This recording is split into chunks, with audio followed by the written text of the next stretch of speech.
Hello student, on last class we had discussed about the billable offense and non-billable offense. Now today we will discuss about the cognizable offense and non-cognizable offense. What is cognizable offense and what is non-cognizable offense? तो इसे देखने के लिए हमको देखना होगा कि cognizable offence और नॉन कॉग्निजेबल ऑफेंस को सीआरपीसी कहाँ डिफाइन किया है। कॉग्निजेबल ऑफेंस का डेफिनेशन सीआरपीसी में सेक्शन 2C में दिया गया है और नॉन कॉग्निजेबल ऑफेंस का डेफिनेशन सीआरपीसी के सेक्शन 2L में दिया गया है। कॉग्निजेबल ऑफेंस का डेफिनेशन सेक्शन 2C के अनुसार क्या है? Cognizable offense means an offense for which, and cognizable case means a case in which a police officer may, in accordance with the first schedule or under any other law for the time being in force, arrest without warrant.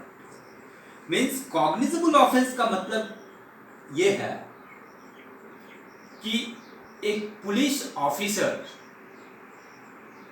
Offender को without warrant arrest करती है तो वैसा offence जो है वह cognizable offence है।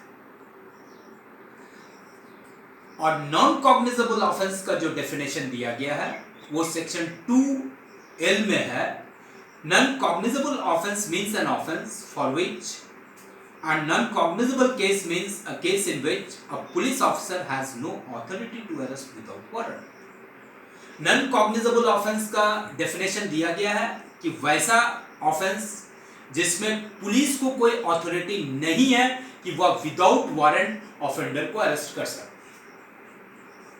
तो ये बेसिक डिफरेंस है कॉग्निजेबल ऑफेंस और नॉन कॉग्निजेबल ऑफेंस में। कॉग्निजेबल ऑफेंस में पुलिस विदाउट वारंट ऑफेंडर को अरेस्ट कर सकती है।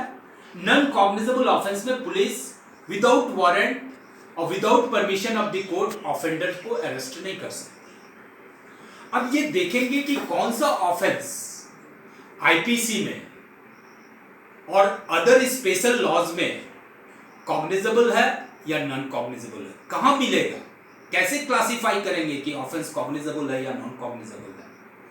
तो ये जो सीआरपीसी का सेक्शन 2C जो डिफाइन किया है, in accordance with the first schedule, क्या है in accordance with the first schedule?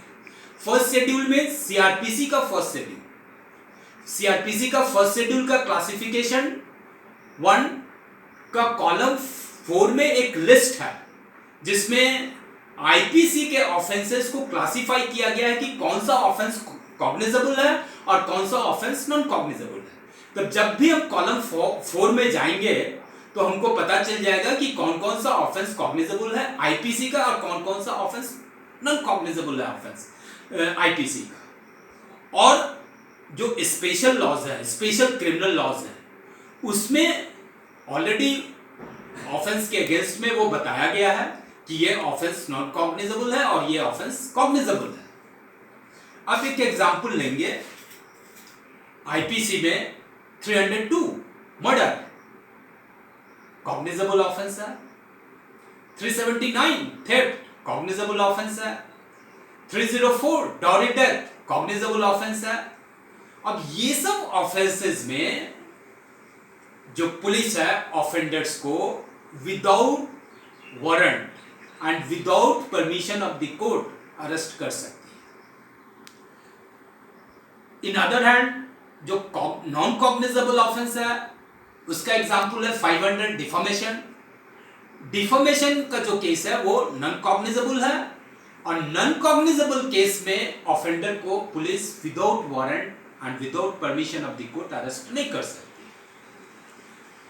अब cognizable offence and non cognizable offence में एक जो मोस्ट इंपॉर्टेंट बात है वो है कि जब भी कॉग्निजेबल ऑफेंस से रिलेटेड कोई रिपोर्ट पुलिस स्टेशन में आती है तो पुलिस स्टेशन वो 154 के अंतर्गत एफआईआर लॉन्च करेगी, इन्वेस्टिगेशन करेगी और इन्वेस्टिगेशन करने के बाद वो या तो फाइनल रिपोर्ट सबमिट करेगा या चार्जशीट सबमिट करेगा कोर्ट में।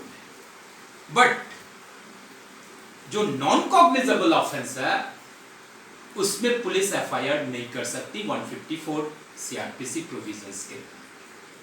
उसमें 155 में प्रोविजंस है सीआरपीसी में, जिसमें नॉन कॉग्निजेबल ऑफेंस का रिपोर्ट 155 सीआरपीसी में एनसीआर नॉन कॉग्निजेबल रिपोर्ट दर्ज करती है और उसमें एफआईआर नहीं होता है। नॉन कॉग्निजेबल रिपोर्ट में, नॉन कॉग्निजेबल ऑफेंस में पुलिस इन्वेस्टिगेशन नहीं कर सकती है without permission of the court. हाँ, कर सकती है, कोर्ट के परमिशन से 155 में भी इन्वेस्टिगेशन होगा, नॉन कॉग्निजेबल ऑफेंस में भी इन्वेस्टिगेशन होगा, but no without permission of the court, but not without permission of the court, with permission of the court investigation करेगा। और इस तरह से ये हम लोग आज देखें कि cognizable offence and non cognizable offence में क्या डिफरेंसेस है, cognizable offence and non cognizable offence का लिस्ट कहाँ है, कैसे क्लासिफाई करेंगे, कॉग्निजेबल ऑफेंस में क्या होगा, एफआईआर होगा, नॉन कॉग्निजेबल केस में क्या होगा, एनसीआर होगा, और कॉग्निजेबल ऑफेंस में without arrest, without warrant police offenders को अरेस्ट कर सकती है। नॉन कॉग्निजेबल ऑफेंस में without permission of the court, without warrant arrest नहीं कर सकती है। नॉन कॉग्निजेबल ऑफेंस में इन्वेस्टिगेशन नहीं होता है without permission of the court. Cognizable offence में इन्वेस्टिगेशन होगा without permission of the court. And this is all about the cognizable offense and non-cognizable offense. Thank you very much.